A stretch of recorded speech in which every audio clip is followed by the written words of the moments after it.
Hey, I am Fred Jenkin, and I am the owner of Titan Sunrooms. We are located in Gulfbreeze, Florida, and we are embarking on a new endeavor to help you learn more about sunrooms and how to enjoy sunrooms, how to plan sunrooms, how to build sunrooms, and create some good videos so you can be informed if you are considering one.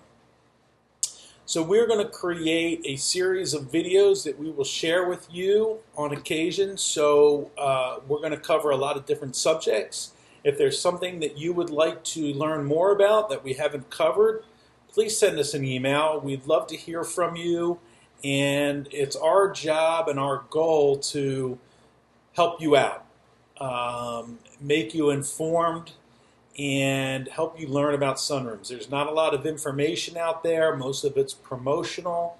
And while we would love to be able to build you a sunroom, this site is more oriented towards helping you learn what you need to know so you can make the best decision when it does come time for you to select a contractor. We're going to start today off with learning about building setbacks. We have seen a lot of customers over the years, and one of the things that happens is we get out to the house and they say, I want to build a 20 by 20 room, and we're looking at the backyard and there's not much room back there, and we ask to see their survey or ask if they know what the building setback is, and you get a blank stare. So one of the first things that you need to do when you're considering building any kind of addition on your home is to figure out what the building setback is.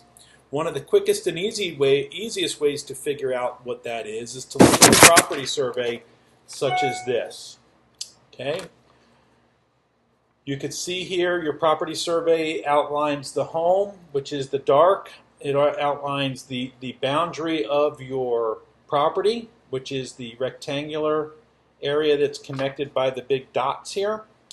And the yellow line, and you see here it says 20 BSL, which stands for Building Setback Line. Essentially, the building setback line is a buffer zone created by the zoning district of your jurisdiction that creates an area of which you have to keep open. So it prevents you or your neighbor from building something directly adjacent to your property line, so they're not essentially living on top of you. Every zoning district has different setbacks. So looking at this survey, you can see that there's a 20-foot setback. That means measuring back from the property line to your house, you have a 20-foot buffer zone that must be maintained. So I've measured out here, you can see we have 12 foot to work with. So this customer, if they wanted to do a 16-foot addition, would have to get what's called a variance. And a variance is basically an administrative process where you have to get approval to change the zoning, which would mean changing the setback of your property to add an additional 4 feet if you wanted to build 16 feet. You're fine if you want to build 8 feet out, 10 feet out, 12 feet out. But you have to build within your side setback, your rear setback, and your front setback lines, as there's setbacks all around the perimeter of your property. If you don't have a survey like this, one of the best ways to to find out about what your setback is to simply call your building department and ask to speak to somebody in planning or zoning. Give them your address and ask them, what is the rear setback? If they say it's 20 feet, for example, measure 20 feet from your back property line to your house, and then that is your setback line.